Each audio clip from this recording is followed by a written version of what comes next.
Bonjour, everyone. Welcome to episode 4 of the Renty and Keg Show. Keg and Renty Show, whichever way you want to say it. Question number 1. Where are we? 9 bar. 9 bar. Feeding Ashley's pockets as usual. Part of the problem. Always the problem, mate. Always the problem. But anyways, on to your questions. First one. That was lovely. Ben Potter. Not a question, but keep it up. Loving the content from over here in Australia. Thanks, Ben. Appreciate it, mate. Spread the word all over Australia there for long distance fans. Grow the base, the fan base. Grow it like Big Renty's hair. Craig M392. Which footballer, past or present, would you go for a pint with? Gaza, great. Absolutely. Aye, definitely Gaza, to be fair. Like, or a fruit shoot. Because you shouldn't already have anymore. Again, I don't want to be part of the problem. Yeah, we don't want to encourage Gaza, you know. I don't want to fucking. I don't need to ruin Gaza's life anymore than he already has himself. You know what I mean? If he wants to have a fruit shoot, a conversation, whatever. Cappuccino. The amount of stories he will have, I'll have a sober or a drunk conversation with Gaza. You can spend the full weekend with Gaza, just not even drinking. You wouldn't stag do without the fucking everything that comes with the stag do. Like, I'd love to get him on a podcast, but I feel like we'd be recording for about 10 hours or something. Like, you just wouldn't be able to. I couldn't cut him off. Haven't got the storage for that. Haven't got the time to edit it all. But I would say, tell you what, Gaza back in the day, present Saint Maximin. Definitely. Yeah. He's a character, isn't he? Another good question there by the same lad. We'll answer this one because it's the hot topic this week. Boxing. Anthony Joshua, Andy Ruiz, part 2. Same question. Another question from the same person, Craig M392. What do you reckon? How's that fight gonna go? It's honestly, it's so tough to call on it because I think Joshua's gonna learn his lesson, is he? Yeah, definitely. He's trimmed down himself. Ruiz has trimmed down as well. Ruiz has lost a lot of weight, which I think's that might go against him. I think. Definitely. I think it was his weight and the power behind him that got him the win last time. But I think Joshua's been massively set back by this. And he'll be fucking devastated he's lost that O on his record. So, I think Joshua needed this kick up the arse. Yeah. Too much praise over the years, too many dodging fights. Big for his boots. He should have fought Wilder before that. He should have just got in there, did the massive fight. He was expecting it to be a blowover. Like that baby Miller, he would have done him no bother. And he was expecting Ruiz to be in that same category. Boy, was he mistaken.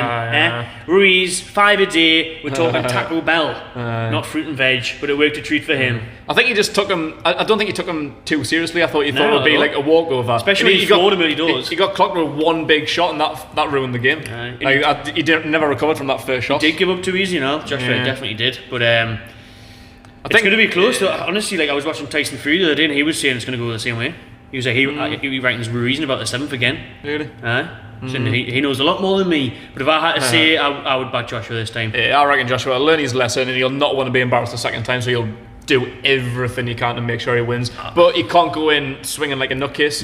He needs to be composed, and if it's 7th, 8th, 9th, 10th points, as long as he gets the W, doesn't fucking matter. For me now, we're talking about Joshua, but on the other hand, Ruiz, I think this time round, he's not going to be as hungry as he was first time round. He had a massive point to prove. He wanted those belts. He's made a shitload of money. He's been buying shitloads of jewellery. Probably got to his head a little bit. Whereas the polar opposite happened to Joshua. He's a lot more humble this time, a lot more hard working. He needs it a lot more now. Joshua's career is literally on the line with this fight. It's a must win. It was one of the biggest coups in boxing history. I think they took the piss before. Even Joshua was giving him the belts at the weigh-in and that. There you go, mate. Get your hands on there. Ruiz he was like, look, I've got the belts. I'm never going to get these on Saturday. Us posing them Ruiz and Ali. It's the first time for him where he's been in the limelight and that, and Joshua's used to it. And I think Ruiz was known as canny. He was so friendly. He was he was like a fanboy. Joshua was looking up to him, sucking him off in the press conferences and that. It had played to his advantage. Sometimes you can wind someone up with the mind games and backfire and got knocked out. Whereas Ruiz totally underestimated. But I'll back AJ in the rematch. Can't wait for it though. It should be a class fight. I can't wait. But it was one of them where because Baby Miller got disqualified on fucking drugs or some shit. That's not just steroids. And Ruiz just stepped in just to fill a spot. Might as well on Instagram. He messaged him on Instagram. We might as well have a fight. Didn't want to lose the booking and stuff. So who can Joshua beat? Ruiz. From Mexico. He he just totally fucked up the game. That's why we're sitting talking about it now. It should have been a first round knockout for Joshua. Respect to Ruiz for that. Would never talk of it again. Even now, I'd be saying Who's Andy Ruiz? Oh, is that him? Joshua beat last time. I didn't know anything about him, to be honest. No. But he's just totally fucked up the game and made a career for himself. Like, even if he doesn't win another fight in his career, he was, 6-time heavyweight champion or something? Like, he's fucking made a career off that one punch, basically. It wasn't even the fight. Millionaire. He fucked him over with one punch, and that was it. AJ in the 9th. That's my prediction. I'll go on 7th. Okay. On a scale of 1 to 10, how good is Bruce Dunn from Jake_Senate? I reckon. I don't know. I'm going to give him an 8, you know, because I fully expected us to be in a relegation battle. Yes, we still are, but at the minute, we're 14th. We've picked up some big results. Yeah. With the squad he's got, the teams around, we're at 7 or an 8.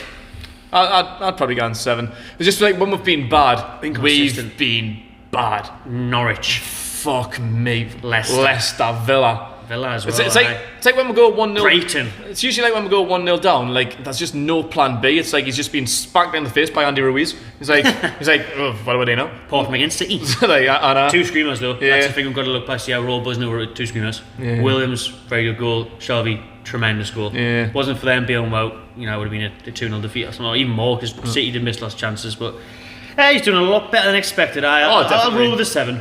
Yeah. For like what we're expected is probably about a 9, to be fair, because like we're expected to be in that relegation zone. But some performances have been beyond bad. Some performances have been fucking unbelievable. So I think 7's about right. Ethan Common 9. How much will Bruce get to spend in the window? In fact, I haven't even got pockets. Neither has Bruce. Exactly what's in my pockets? Nothing. 0. Because it's actually probably a loan deal for someone I'd expect. Yeah. And that's about it. Or maybe Bowen. We won't get Bowen on a cheap one before his contract runs out. But I don't know. I'd say you'd hope for at least about 20 million to bring in someone like Bowen. One massive player, maybe one on a loan. That's optimistic. I'll stick with that because we might be in the shit a little bit. We'll still be flirting with relegation, so he should. I fancy we get Bowen, to be honest, and maybe another striker on loan, something like that. So I'll say about 20 million. If you look at like the last 2 Januaries particularly, signings have changed because we've been looking like we could get relegated in each season. Last season we brought in Almiron, who totally like solidified like the front 3, like the 3 amigos. He changed the fluidity of the team. He may have not got assists or goals, but he did a lot more off the ball. He made everyone work harder. Like Perez and Rondon looked 10 times better in the second part of the season with him in. The season before was when we brought in Kennedy, Dubravka. Oh, Kennedy, what a saying that was in that January. For the first 6 months. Exactly. Didn't want to tap with the last one. But Kennedy totally changed the game, so did Dubravka. And we got in Slimani and Albert, who was injured for the time. But like Kennedy and Dubravka helped stay up. Actually, we finished 10th that season, didn't we? Like, we did. From a relegation battle to finishing 10th. Got weeks beforehand, I think it's crucial that you do invest in January because it gives everyone a bit of a lift. We've seen it usually with Almiron last year. Gives a bit of competition. You've only got to look at how much Shelby's kicked on now that Matty's came into the team. Bit of competition there. You know, if someone's so settled they know they've got a Dean out every week that no one's going to come in, I think it'll benefit Almiron and or St. Maximum if we do get Bowen or another winger, knowing that they're not guaranteed to start every week, and maybe Joe Linton if he gets someone to play behind or in front of him. You know, got to say 1 or 2 in January. I think at best we'll get a loan deal because, like, as we mentioned in the last question, we're doing well. We're not really in a relegation battle as we have been the last 2 seasons, which is why we had to bring in Almiron, Kennedy, and all them people. And when we got relegated, we brought in Shelby and Andros Townsend. Right, Andros Townsend. Now it's looking. We're looking all right, and I say it's only 4 points, but like the season's been all right. Spent a lot of money in the summer, so you might just think, right, fuck you. Well, like what 14th in the league? I wouldn't be surprised, not at all. Yeah, so I think at best we'll get a loan deal. So I don't actually think we'll get anyone. No, we might get like a deal for Bowen to sign at the end of the summer. True, only expires. I don't think we'll get him in January. Did that in the old FIFA, like, didn't on the career mode. I think at best we'll probably get like an Islam Slimani type character. True, Yeah. That's my expectation anyway. Like, I don't think we'll get much. Lots of good questions this week, boys and girls. Well done. Callum.m.lewis. Do you think the front 3 need an ex-Newcastle striker to come in and give them advice on scoring? Absolutely. I mean, we had Suitamac on the channel. If you haven't seen that video, check it out. And he says someone like Shearer, or I said himself, Suitamac, should be at the training ground 70 odd year ad. a couple hours a week, one day a week. You know, even anything. couple hours a week, just to give advice, show Joe Linton where the box is and how to instinctively finish, because that's what they need. Apparently Carroll's been a good figure for Joe Linton. With his experience and whatnot, but a natural goal scorer like a Shearer, someone who we've had in the past, from Denver Bar or something, like what's he doing now? Eating fucking kebabs and turkey, just bring him back. Anybody? I was going to say, like, on the back of the net. It doesn't even have to be an ex-Newcastle player, just anyone that knows what they're doing, anyone who can coach, guide, like... When Solskjaer gets sacked, striker coach for Newcastle. Didn't Sheringham and Les Ferdinand have something to do with Tottenham or something? I'm sure they were there, Les Ferdinand still does, coaches. I think. Derby, you've got it with Rooney now, obviously, player, coach. So if anyone can come in, because they need help, they definitely need help. If it's Shearer, Sheringham, Andy Cole, fucking Dwight York, like, who cares? Like, Dwight York. As long as someone who knows how to put the ball in the net and just have a bit of like telekinesis where Joe Linton again, if you can do that, I'll be sound that. Could that maybe start putting the ball like, in the net? Like the net that you're meant to put the ball into. If you can do that, that'll just be dead nice. That right in there, Joey, son. Knee lube. Yeah. And 17 Caps UK, when's my game invite coming? You get in the game every week, mate. Aye, you're there every week, mate. You're here in spirit. Yeah. Anytime, mate. Jump on the podcast, jump in the game anytime you want. Top lad, check out 17 Caps UK on Instagram. Peace. Jordan_Cook03, what is your team of the decade? That is going to be another video. I was going to say, that's a video. That's coming, Jordan, don't worry. We'll credit you that with Jordan. I like that idea. Yeah, it's a good question. Ooh, Robson Ruiz 2345. When's Newcastle going to sign Belotti? He watched the career mode, didn't he? A big Renty's already signed him. I already have, man. Fucking scores every week. Just waiting to bump into Bruce in Gill's Fish and Chip Shops. In about 500 million. I'm going into Mackey's every day of the week, but I still haven't seen him, and I let him know. Belotti is the future, him and Bowen. But Belotti would be a great signing. It'd be a lot of money though. Too much money for Newcastle, I reckon. Definitely. But he finishes. That's exactly who we need at the minute. Someone like Belotti, natural goal scorer. Ooh, what else we got? Pardon me. Simon Cookie, who would you sign in January if you could? Realistic signing. Bowen and... I don't know, off the top of my head. Aye, nah, maybe we should do that close at the time. Good question though. Let one hour again, then we'll see who we're getting linked with. And anyone who can come in and obviously improve the team. Obviously we've been linked with the likes of Bowen, Xhaka, you know, you take all them, and we need to pick out a striker. I just can't think of who yet, to be honest. It depends who's available and affordable and what Mike actually wants to actually spend his money on. Exactly. There's been links with Granit Xhaka, but he was back in the team the other week with Youngberg coming in. So I'd be tempted to go on with... I played well yesterday, no? Yeah. I'd be tempted to go on with someone, you know, obviously like with Joseph Martinez and a couple of other strikers from abroad. I love Joseph Martinez. I think you'd obviously help Miggy a lot, and definitely. But obviously we'll be put off it now with how lack of goals and assists Miggy's got. It could work well though. There could be like... It will be? Could be like fucking... You put them in the right fucking positions. Like Raphael and Fabio at Man United, you know what I mean? Ooh. I think Phil and Gary. I think like one needs the other. I think like because they linked up so well. Exactly. You couldn't have the ant without your deck. You couldn't. Unless you bring Holly Willoughby in. AC Fisher and some numbers. How many points do you think we will get in the next 3 games? We've got Sheffield United, Southampton and Burnley. That's some points to be had. There is some points to be had, but it's typical Newcastle to not get them. Exactly. I think 4. Sheffield United, I'll be optimistic and say 4 now. I'm expecting probably, you know, it is honestly, I think we'll wait for the Southampton preview, won't it come out during the week, but Sheffield on paper, we should beat 9 times out of 10, but this season they've been unreal. They're like 5th in the league or something. I think we'll probably get beat off Sheffield. Game than it looks. Or maybe get a draw at Sheffield, we'll probably get beat, something daft against them, and then we might beat Burnley. Yeah.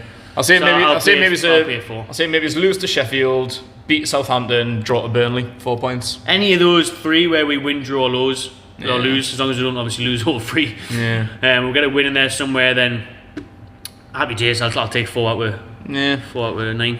Like seeing how tight the league is, like any point does really, like, and you need to maximise. It's a big point for us against City, an unexpected one. What with other teams below winning. Would you stick with the same 2 in midfield or change for Thursday's game? Stephen O'Neill 96. I think you've got to stick with them after that. I would stick with them, top class performances after. You know what, I said drop them for City, and you didn't, so and then they were class. Shelby, you kind of drop them after that goal, shows what he can do. Hayden back to his best, so definitely stuck with them. Yeah, I'll say don't change a winning team. Wait, I know we didn't win, but it was like a win. It felt like a win. I know. So they were playing really, really well up until the Villa game. So after the Villa game, I was like, nah, fuck them. They were terrible. Bring the Longstaffs in. But they came in and they proved they were wrong. Hayden had to put in 110 as he always does. Shelby had another class performance. So off the back of that, keep that momentum and keep them in. Like, I would love to see Sean and Matty back at some point, but after Saturday, how can you drop them? Like, keep them in for me. Liam Murray 89. When do we give Gale or Carroll a shot? When they're fit. Yeah. Gale didn't do much on the weekend when he came on. Carroll couldn't even make the bench against City because of a rib injury. Getting out of bed. I prawn his crunchy nut. Probably in a scrap the night before in the casino or something. Goodness me, like I called for that as well, for one of those to start, but they're clearly not match fit. Yeah. We might see it this week, considering we've played 3 games in a week. Come Sunday again, we'll face Southampton. So Julian, I think did his job very well on the weekend though. So yeah, I think we need to stick with Julian and we need to be patient about him. I know like a lot of people are losing patience quickly, but I think you've got to stick with him. And I know loads of people have been calling for Gale Carroll to get a start, but they're just not fit. Like, you cannot force someone in if they're not fit and cause an injury. Like look what happened to Matt Ritchie. Yeah.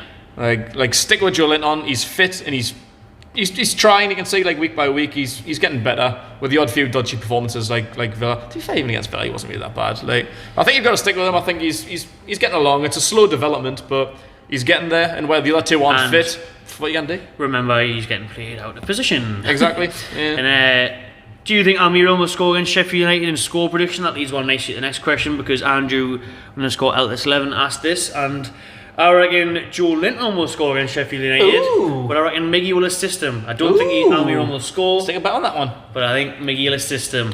And score prediction, you'll have to watch the preview for that. Coming up. I don't think he'll score. Almiron. Yeah, how can you say he will? You know what I mean? he's been here 10 months and missed about fucking 49 sitters. So, I don't think we'll get many chances against Sheffield United. Well, Man United scored 3 against them. Later on in the second half, that wasn't all the other week, but no, I just honestly they're a really good side. Yeah. Beats on Jake. How old are you? 18. 19. I fucking wish. I wish. Still look it though. Kind of. Everyone thinks I'm a lot younger than I am. I'll leave that E. How old do you think I am? Pop it in the comments and I'll answer next week. 32. Kieran Gibson 10. Do you reckon Mike Ashley really wants to sell? No. If you watch the Keith Downey podcast, it doesn't look that way. Obviously, he's in the know more than us. Yeah. Doesn't seem to be a willing seller. I mean, well, Keith Downey, to be fair, did seem Mike Ashley wants to sell, but at the same time, he always seems to push for more for me. Yeah. I think if he wanted to sell, he would have done it by now. He's obviously holding out for a lot more. Obviously waiting for the right bidder, the right buyer, but he's being a lot picky and a lot more greedy than a lot of other people would be. I mean, if you wanted to get rid of it, it'd be gone by now. Yeah. It would have been gone to Staveley, then the Abu Dhabi, then fucking Kenyan, then Taco Bell. So if you wanted to get rid of it, it would have gone by now. He's still making too much money. I think in a sense he does want to sell it, because I think he's obviously got innate interest, unless he just likes watching us squirm. Like, I think he doesn't have fucking any interest in it anymore. It was a project that he's seen that he's kind of washed his hands with, can't really be asked. But at the same time, he doesn't want to like lose any money out of it. So he wants too much, and he's not going to settle for a penny less. He wants to still have his brand advertised and have like 100% owner of the club shop, and no willing buyer is going to offer him that. So he's like, well, fuck you, I'll keep it. Yeah. He's not going anywhere for a long time unless we get some filthy rich Arab billionaire come in and be like, I'll give you fucking 500 million. That's when he'll go, but it's ridiculously over the odds. If he gets something within proportion of what it's worth, if it's going to benefit him, he's going to earn profit, he'll be like, alright, sound. If he's just going to get the absolute minimum, he'll still want like he's advertising in the club shop and X, Y, and Z. But the thing is, to make actually a lot of these businesses are feeling at the minute, Newcastle, because they're still in the Premier League. Yeah. Jack Wills hasn't went well for him. House of Fraser's nearly gone bust. Sports Direct getting rebranded. Like a lot of them are failing. The high street's losing out. Obviously with Amazon and whatnot, they're not what they used to be. He needs to adjust to that. This is guaranteed money. You only got to probably think about how much money he made on the weekend when we're on TV to Man City and everyone's seen Sports Direct plastered across the world. And that's why he's not going anywhere. It's going to take a Django Unchained ridiculous offer. You know what I'm saying? Ridiculous. Thanks for the questions this week, everyone. That's the best one yet, I would say. Yeah. I enjoyed those questions. Good stuff. Varied, yeah. I like it. Celebrations. Quality Streets. Christmas is coming. Holidays are coming. Holidays are coming. In regards to the age question, it's my birthday on Christmas Eve. If you want to like send him something send nice. us some shit. If you see him, hit him in the face. And then I might tell you how old I am. Birthday digs and a pint if you want. Well, the lights went off. That'll do. All right. Subscribe to my channel TV. See you tomorrow. Enjoy yourself.